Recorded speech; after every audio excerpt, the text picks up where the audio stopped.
Good morning. It's Sunday.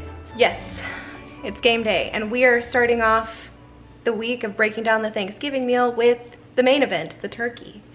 Today is Sunday, but Thursday we got the turkey out of the deep freezer. To let him just start to defrost. Yesterday, we recorded some footage of brining the turkey, so I'll insert that here. It is Saturday, and we're gonna brine the turkey, which is this controversial to brine the turkey? Yeah, I mean, right now, probably you really don't need to. Birds, before, probably when I was a kid, they were not prepared as well, so you really needed to brine the bird. And my parents always brined the bird, so that's just kind of how I grew up. And I like it because I know it defrosts it kind of slow. Okay. Now, some people will defrost it more rapidly, or they'll leave it out on the counter, and that's all controversial. But what I like to do is get it out a couple of days ahead and stick it in a cooler when it's still in the bag. Okay, so today is Saturday. You pulled the turkey out of the deep freezer Thursday? Thursday night. And you put it in the cooler? Yep. And is it still frozen? Yeah, he's still, I mean, yeah. Frosty. He's got like this much that's soft. So, semi-defrosted. Yeah, pretty frozen. But still solid frozen. Inside. But I'm going to take him out of this bag. Okay. And so I like to thoroughly clean and disinfect with my favorite chlorine bleach to kill everything. So you bleach out the cooler that you're gonna brine in? Yeah, because I'm gonna take him out of this bag. So he's protected in the bag right now. Okay, so you're brining in a cooler which insulates it and keeps it from, you know, getting to room. Okay, so keeps it from getting to room temperature. And it's easy to disinfect because it's plastic. Yeah. So that's nice. Pull the plug. Oops. I'll pull the plug and then I'll rinse my chlorine out. Sure. Okay. Now the chemist in me will tell you that you don't need gallons of water to rinse, but you need to rinse 3 times. But you could also rinse it out with like a garden hose, right? Oh, absolutely. So when you finally rinse it, and garden hose is a great idea to rinse it out with your garden hose, so you make sure you get all that chlorine out of there. But then make sure your plug is put back in your cooler. Okay, so unplug it when you're rinsing and then plug it back in, so when you start brining, all of the brine does not just disappear. Correct. Okay. And then get your bird out of your bag. It's funny because it says easy open bag, no knives or scissors needed. I don't know how you're supposed to open it. See, he's still got... Yeah, he's still frosty. Got big hunks of ice on him.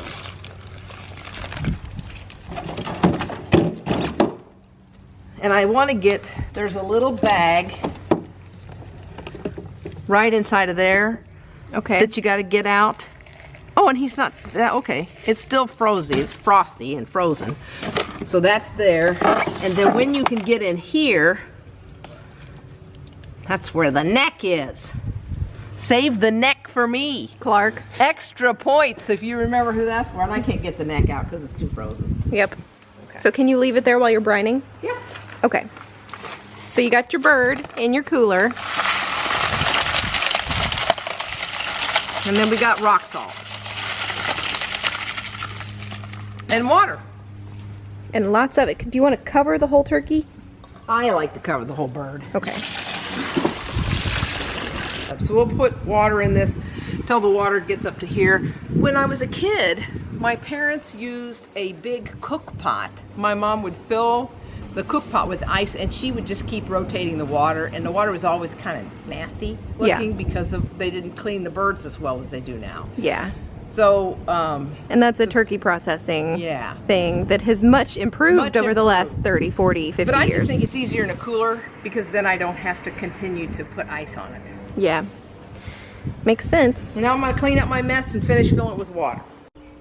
Okay, so, you know, your hands are all icky from the icky turkey. Raw poultry? Yeah. So, well, you'll wash your hands, use soap and water. You'll wash warm water. These. Yeah. And then, of course, you want to bleach the other stuff. Bleach everything. The counter, the car you brought the turkey home in. Everything.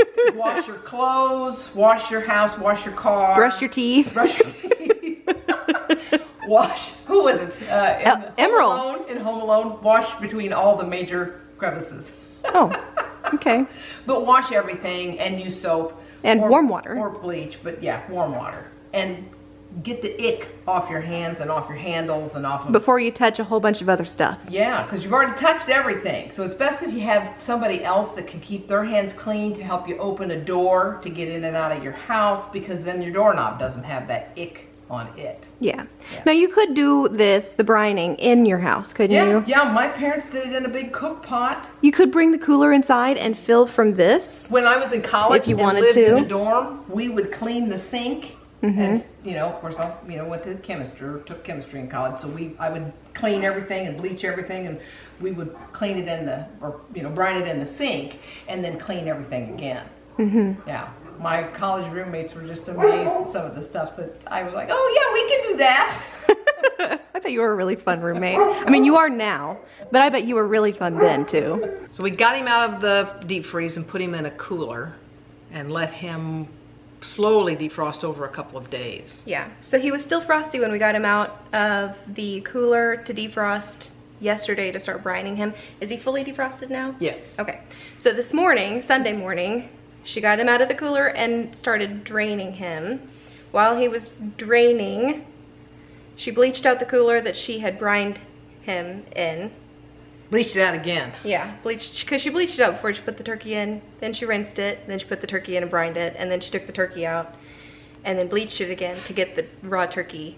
I don't know about you guys, I think raw poultry is just icky. It really weirds her out. It really does, and I don't know how to explain it. So today we're actually going to be cooking the turkey. And so I'm going to basically be behind the camera while the master shows you how it's done. So here's our setup. We've got our chef, we've got our bird, we've got a roasting pan and a bag, butter, celery, onion, fresh ground black pepper, rubbed sage, poultry seasoning, bay leaves, salt, and these are more pepper, and we do have a meat thermometer, and that will be important later. Yeah, it's not as important right now. So where are you going to start us? Well, I just want to give words of encouragement. A turkey is a big thing, and I think people psychologically get weirded out by the size of the bird, but it's just like cooking a chicken, okay? But it's a bigger bird. Yeah, it just takes a little bit longer to do. So you want to get your stuff ready, you want to get your bird out, you want to get your bag. I'm a big one for cooking in the bag because I've had dried out turkey and it's just not pleasant. So the bag keeps it from drying out? Keep it from drying out. Just, I think it really helps permeate the bird with the flavor better. Well, that makes sense because you're locking it up in a bag. Yeah.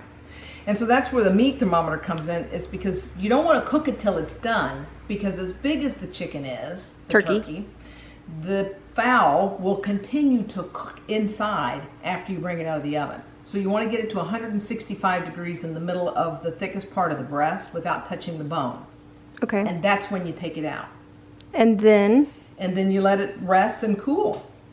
So you'll have it in your oven, and you don't just, and I usually cook it at 325. But you've got to check it at about 2.5 hours, 3 hours, because depending on how cold or frosty your bird is, ours is still cold, but he doesn't have ice chunks in him anymore. Okay. And so if he's still really pretty cold inside and he still has ice chunks inside of him, it's going to take longer than if you just have him cooled and you know, take him out of the refrigerator or out of the cooler and he's just, 35 degrees. Okay. Than if he's 32 degrees and still frozen in the middle. Now, how big is this bird? I think he's 20 pounds. Okay. So how long, approximately, will it take you to cook this turkey that is not frozen, not frosty, but cool? I anticipate 2.5 hours. Okay. So it's not an all-day, overnight thing. Now, I know when I was a kid, we just had one oven like we do here, and it wasn't a convection oven, because we are cooking them on convection. So even though it's set at 350, it's actually going to lower the temperature about 25 degrees, and it does speed the cooking because that convection is a fan that blows that air around on the inside of the oven. Okay. So it does cook a little bit faster. Okay. And when I check my temperature, so if you have, I just poke it right through the bag. Hold on. If you just have like a traditional baking oven, you don't have a convection oven, you can do that, but it'll take maybe a longer time of 30 minutes, depending on the size of your bird. Okay. Now, we use a brand name baking bag, and I think even the non-branded ones give you this little guide, and those are actually very accurate. That tells you how long to cook based on how much weight of a bird you have.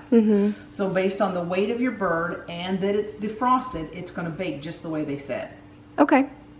So going back to taking the temperature of the bird, I'm sorry I interrupted you. No, I just stab it. When I think it's about done, I'll just stab it right through the baking bag. I don't waste time to try to unbutton the bag because I know it's nearly done, and one little poke hole is not going to dry the bird out. Right. What really dries your bird out is not having it in a bag and baking it until it's done.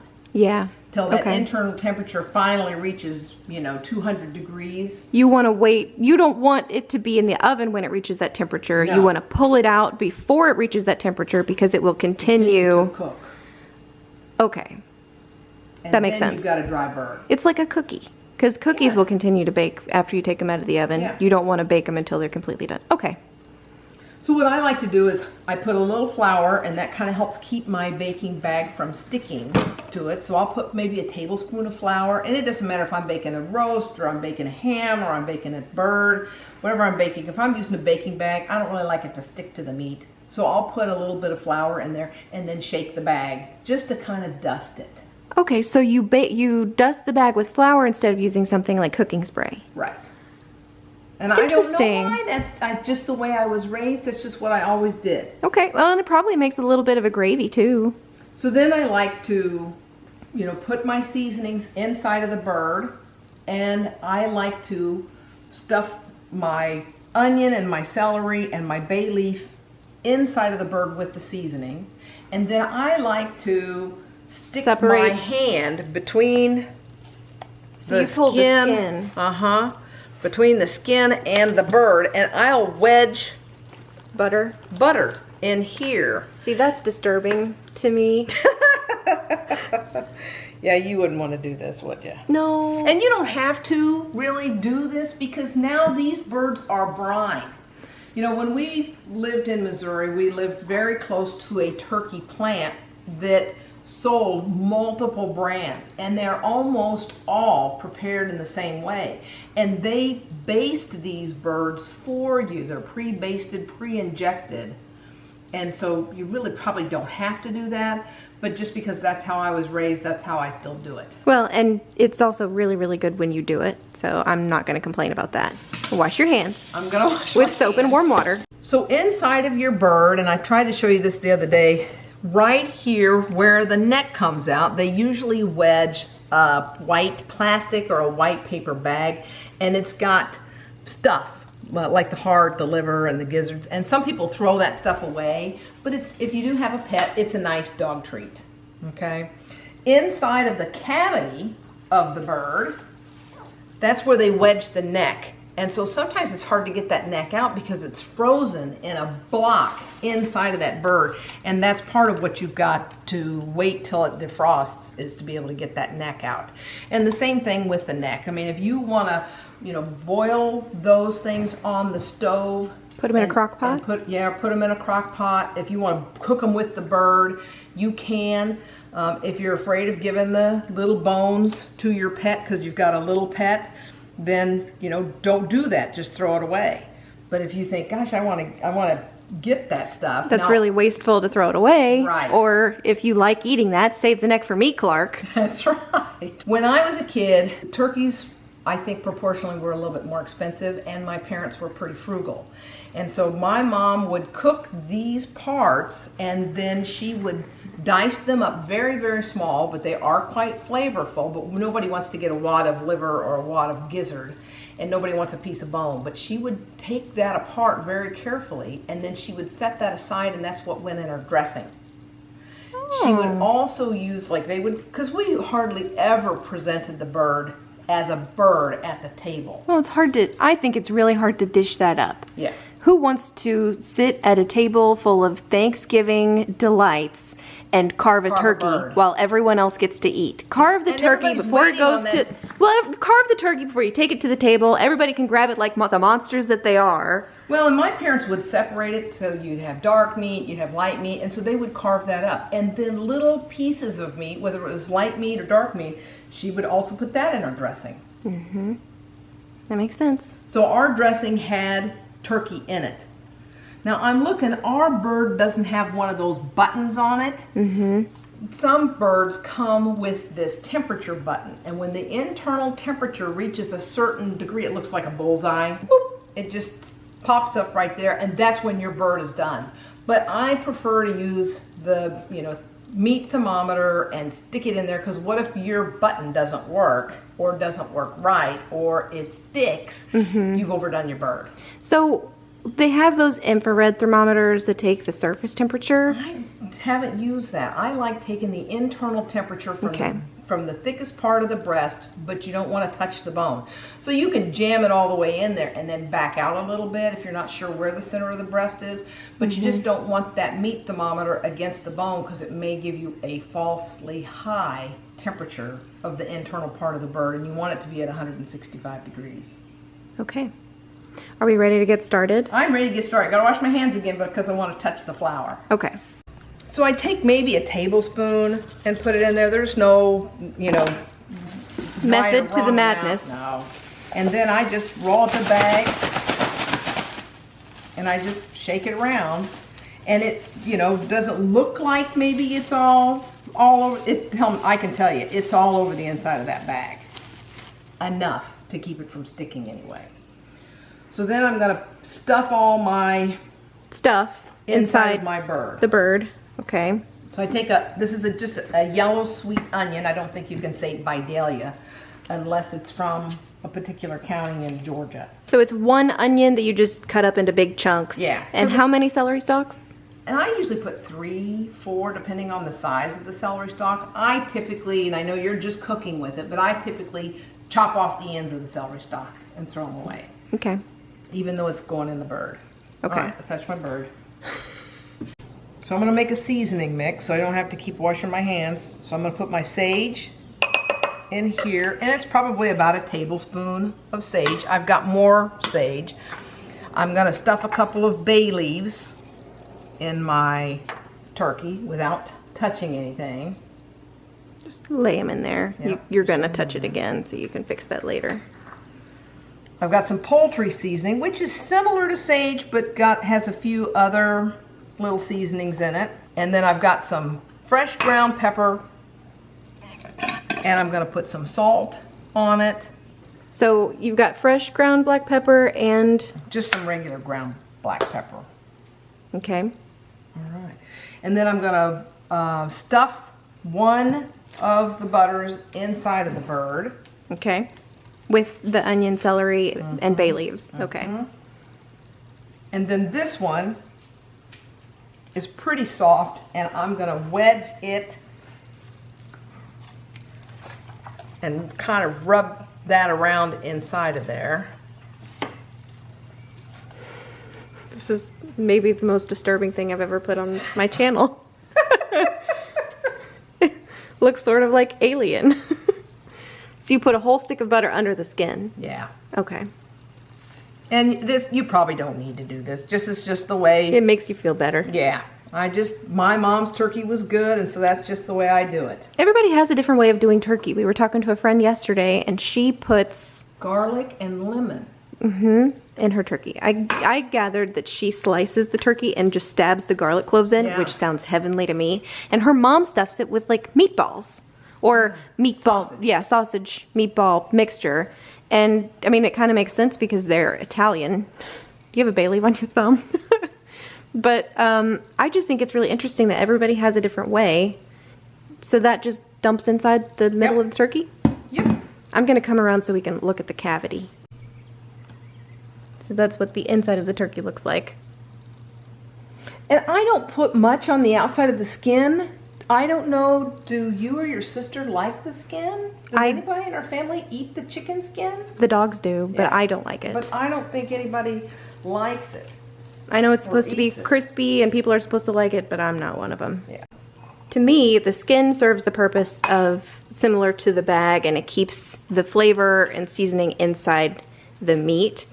Yeah. It's like a wrapper, but I don't want to eat it. And I think it also prevents this, like you salt and pepper the outside of it. I don't think it gets into the bird because I think the skin.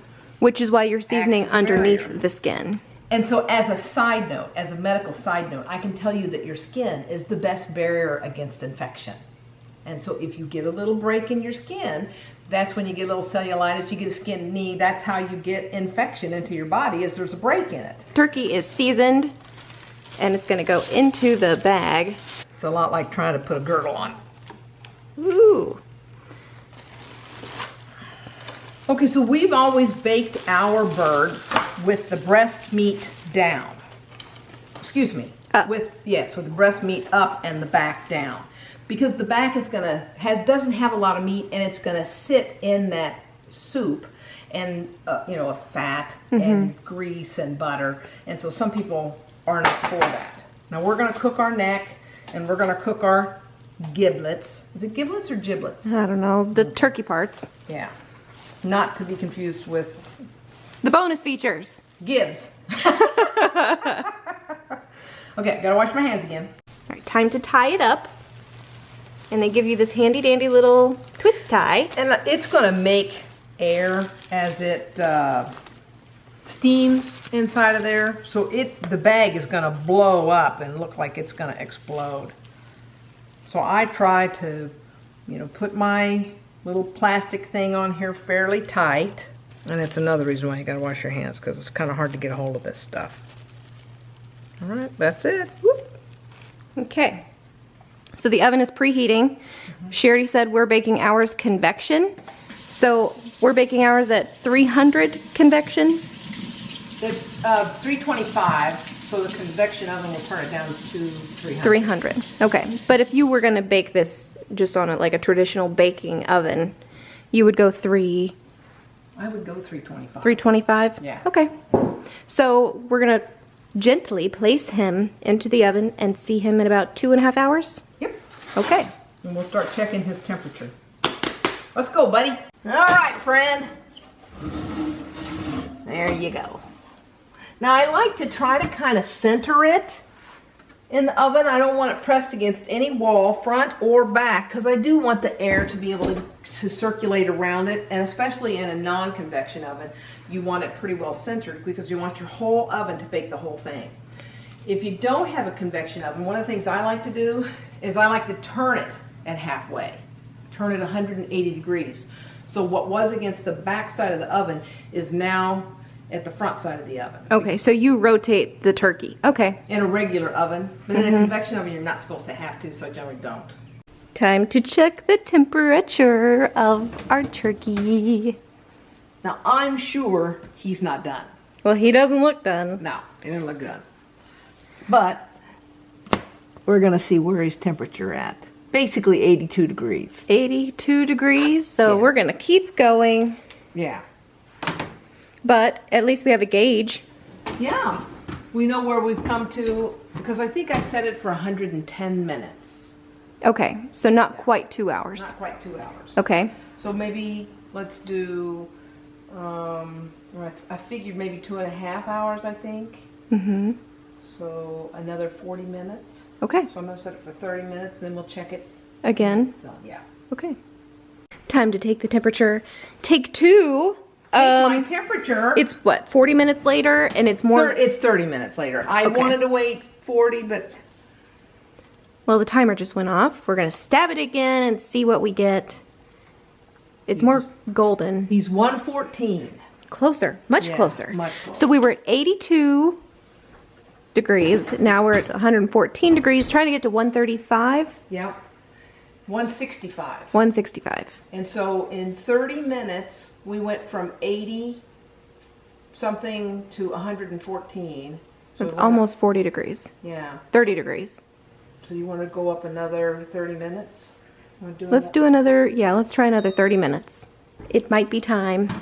So we are smelling him a little bit more. He looks a little bit more brown. Yeah, if you want a basted bird that's beautiful and you're going to serve it at the table, You're not going to cut it up ahead of time. Then you're going to want to take that bag and you can just cut it down the middle of the bag. Cut the bag open. And then baste it. Okay. He is 150. So not quite. But we are close. Really, really close. What, 15 more degrees? 15 more minutes? 15 more degrees Yeah. to 165. So yeah, I think 15 more minutes. I missed it, but she just took his temperature and he has a fever. I'm kidding. He's done. He's actually a little warm because he's 169. Okay, so 5 degrees more than we needed, but look how beautiful he is. You can't see because of the bag. Now we're gonna leave him in the bag. Yeah, and then we'll get him out of the bag and we'll show you how to carve him. But he's got to cool for a while because he's way too hot. And if you carve them while they're really hot like that, it will dry out So fast. so fast and so bad. So how long do you let it cool? A while? Yeah, till at least you can at least touch it. That makes sense. Okay. I can wait that long. Probably. He smells really good. He smells really good. I just took off the zip tie. This is now warm enough you can touch it and hold it. And what I'm gonna do is open the bag and I'm gonna suck out all the juice. With? One of those bulbs. Where are you gonna put it? In like a measuring cup? Yeah. Are you gonna make gravy? I can make gravy and I can make dressing. Oh, okay. But I don't know that we're gonna do either one of those things today. Yeah. So, you know, if it's the first time you've done a Thanksgiving dinner and you're going to do it on Thanksgiving Day, it's a little bit daunting and a little bit overwhelming. There are some things that you can make up to a couple of days in advance, and the turkey's one of them. Yeah. Slice it, get it completely done, get everything done with your bird. You want to put it in some juice, some of its own fluid. Can you put it in like a 9x13 pan with some of the juice, put it in the fridge, and then day of you can reheat it in the oven? Exactly. Without baking it. But you just can wanna reheat warm it. up. Nice. Okay. And then you look really polished because everything is ready. And you don't have a mountain of dishes in your kitchen. Right. You don't have On all Thanksgiving those Day. pots and pans. How did you do it? I baked the turkey I on have a magic Tuesday. And this is just a tedious process.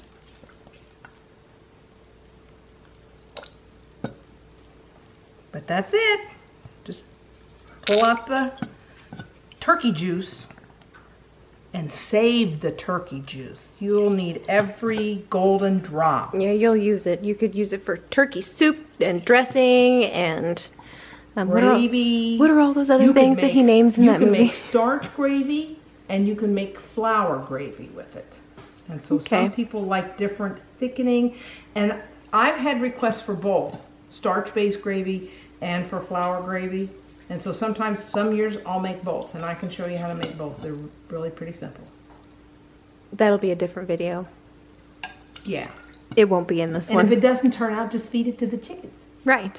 I like to cut my bag and then just kind of lay it open and then start trying to peel out some of the bones. Okay. So I've already peeled out the two leg bones, and this is one of the things I never understood why somebody would want to eat a turkey leg.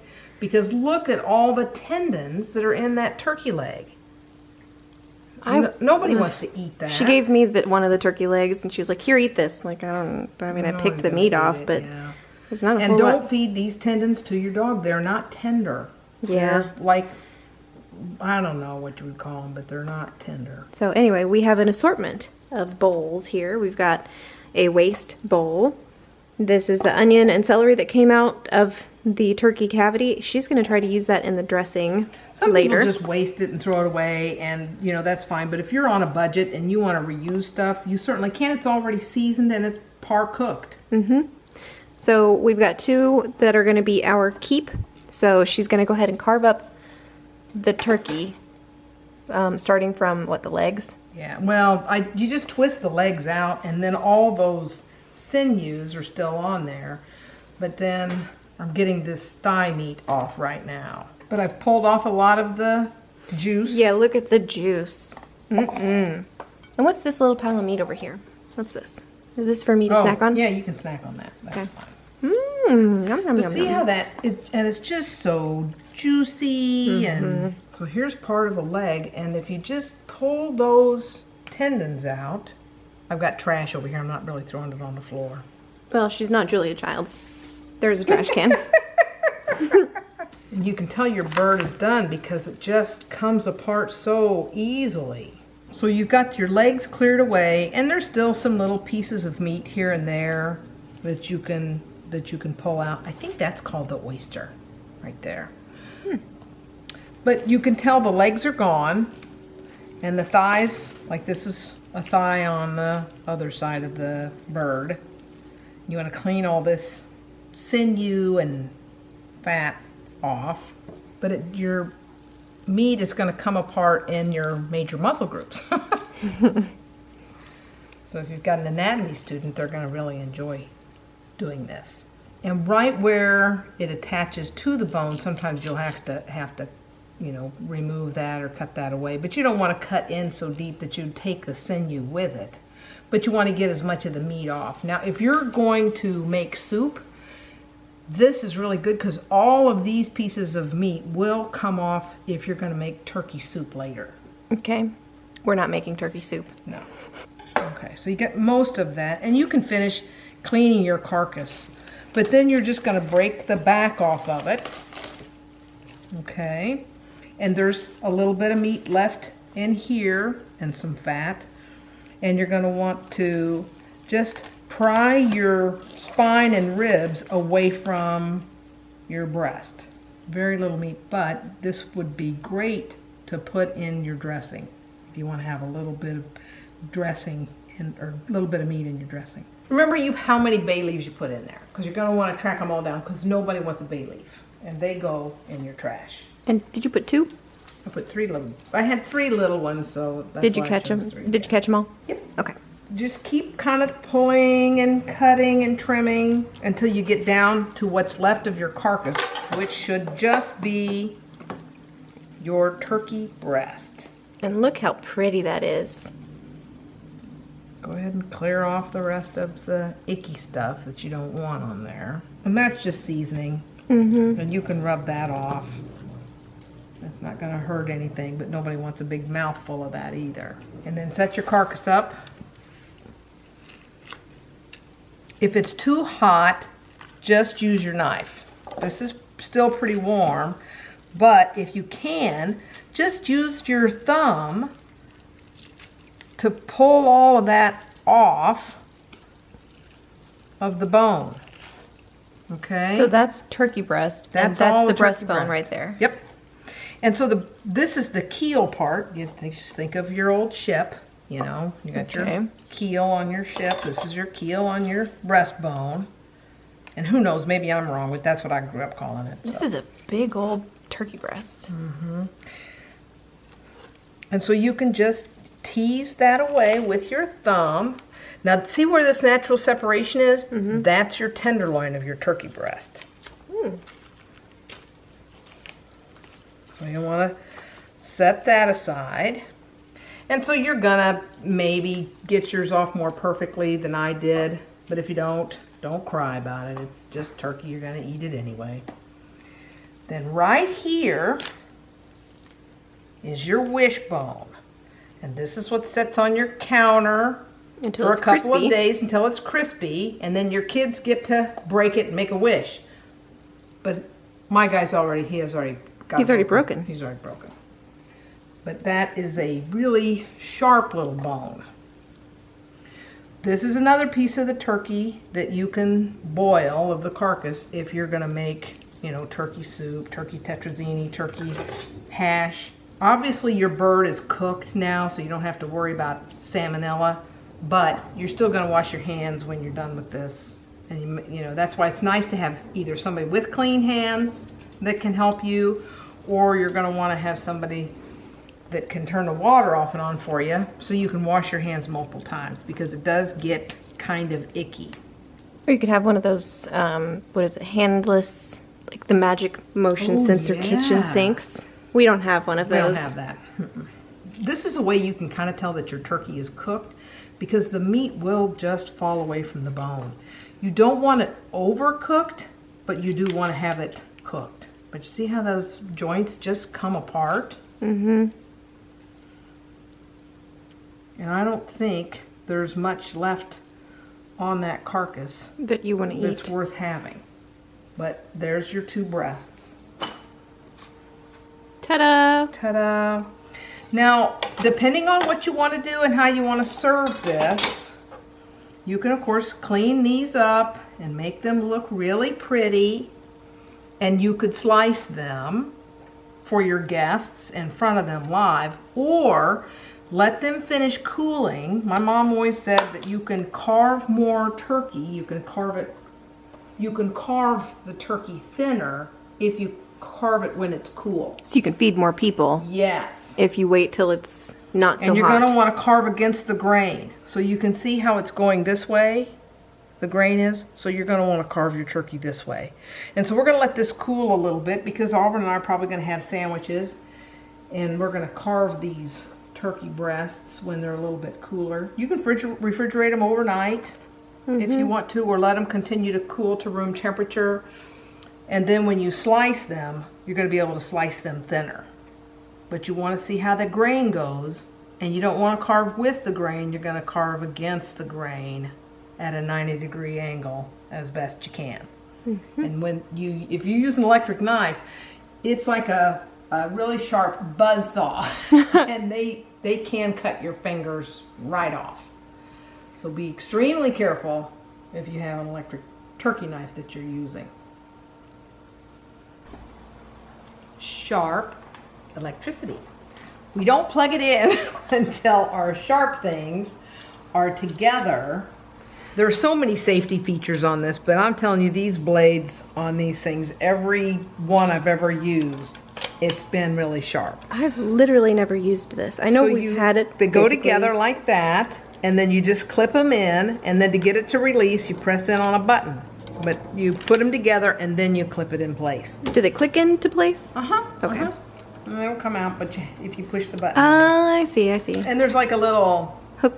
hook. Do-hopper thingy. Yeah. There you go. So then, when you plug it in, Plug it in, plug it in. there you go. Now this is so old, there's no safety on it.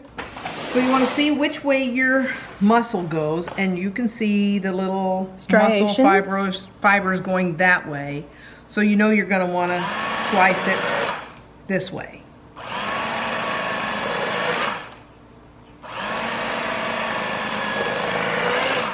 And I use a knife often, but I still like to keep my fingers and toes well away from the blade. Yeah.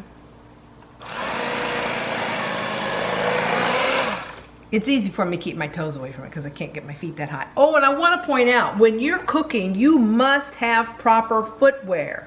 The floor is hard. Wear Crocs. And I'm telling you, I used to have such terrible knee pain And back pain. and I did not figure it out for a long, long time because I would be in booties or I would be in the kitchen barefoot because I'm not going to wear shoes In the my house, kitchen. in the Yeah. kitchen. Nope. Wear Crocs. Wear Crocs. So that's how easy it is with an electric knife. Now you can certainly use your other knife, but it takes a little bit more Elbow grease. and a little bit more time. And you're risking pulling apart the Yeah. meat. So my preference is to just use the electric knife. And I think these things are pretty cheap. Well, they're and they're pretty- really handy. And they stay for a long time. I think this is older than you are. Okay, so as best you can, I try to squish it back together and I stuff it in my, Tupperware. yeah, sorry Tupperware, we didn't mean to, Rubbermaid. yeah, slander you. And then I like to take a little bit of my juice. The juice that you sucked up with your basting bulb. If you remember, we put butter on that. I don't want a lot of butter on my turkey, but I want some because you can tell by the floating herbs that there's a lot of flavor in that butter. But if you let it set, It'll separate. It'll separate while you're there, while you're doing the rest of your bird. And then you're going to get just the good turkey juice that you can put on there to help keep your turkey breast moist. And if you're making this days in advance of when you're going to feed it, to your guests, you certainly want to make sure that you baste it when you put it in the Tupperware before you put it in the refrigerator, so that when it's cooling in juice, not cooling, leaking out juice. And that's kind of why you want to put some of that fat on there so it doesn't dry out. Yep. You want to save every bit of this liquid gold. And I just will cover it and put it right in the refrigerator, because your fat on top, your oil, your butter, whatever, is going to solidify. Now, some of that's butter, some of that is from the turkey fat, but it's very flavorful. But you're going to want to scrape that off and have it separate than the juice. So if you put this in the refrigerator, the fat will solidify, so you can basically scrape it off. Yeah, okay. And then you can store them separately, and you can store it in another Rubbermaid container, you can store it in a Ziploc bag, you could freeze them if you want to, but if you're just doing this a couple of days ahead of time, then you might as well just keep them in the refrigerator in something that's, you know, easier for you to access than this big Pyrex. But it's really nice to have that because you can scoop it off and then you can pour. Yeah. But you're going to want to use this. This is what you're going to use if you're making cornstarch gravy, and this is what you're going to want to use if you're going to make flour gravy. And we'll do a gravy video. Show you how to make the roux, and then we'll show you how to make your cornstarch slurry. Yeah, we'll bring that one up shortly on the channel. Yeah. So that's all that we have for you today. That's how you cook the turkey for Thanksgiving dinner. Any last words, Mom? Just want to say goodbye to everybody and hope you have a great, great day. Happy birthday! Yay! We're trained experts. Don't do this at home. She still has the birthday balloon from her birthday. Several weeks ago. In September. So it's really tired and it's losing all its helium, so I just thought I'd have one last little bit of fun with it. Yeah. Just share it with you. Well, you've shared with us how to make the turkey, and I think she did a really good job. And if you guys have any questions, leave them in a comment because she likes answering them. She has a lot of fun with that. But I think that's it. You guys will see us tomorrow in the next VlogsGiving video. Thanks for joining us. Bye!